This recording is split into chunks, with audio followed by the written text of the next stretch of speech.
Maybe this is my life, she said quietly. Maybe I'm the cool aunt, successful woman, the one who travels, reads, and does yoga retreats, but doesn't find love. She was 42, a respectful professional, independent, generous, the kind of woman who always remembered birthdays, brought thoughtful gifts, helped her sister, raised her kids like they were her own. Her life was full: family, friendships, personal growth, and yet, I'm so tired, she admitted, of hoping, of dates that go nowhere, of men my age who want someone younger or are still tangled up with their last marriage. I don't want to be a second choice. I want to be someone's first choice. She had been heartbroken before, deeply, years ago. Since then, she tried, dated, waited, but the gap between her heart and what she kept finding only grew wider. When we unpacked her wish list, she brought a long, detailed list of what she was looking for. I don't care much about looks, she said. I look deeper than that. I just know what I want. But the list were exhaustive.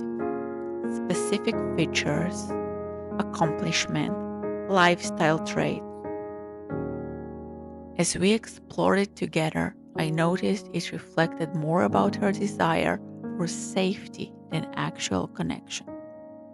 I gently asked, if someone read your list about you, would they see your warmth, your gentleness, or just your achievements? And if we turn the question around, would you see his values, his dreams, his light, or just his traits and situation? We talked about choice, the choice to build something real or stay loyal to the fantasy, the choice to let go of past knowledge and to see someone as they are now, not just how they appear on paper. That week, she didn't come back. I had felt a subtle anger in our last conversation, the kind that rises when something true feels too hard to hold.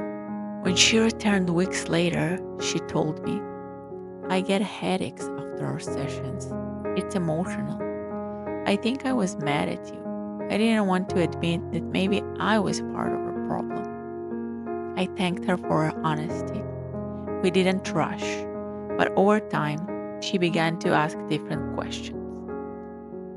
Not what does he do, but how do I feel when I'm with him?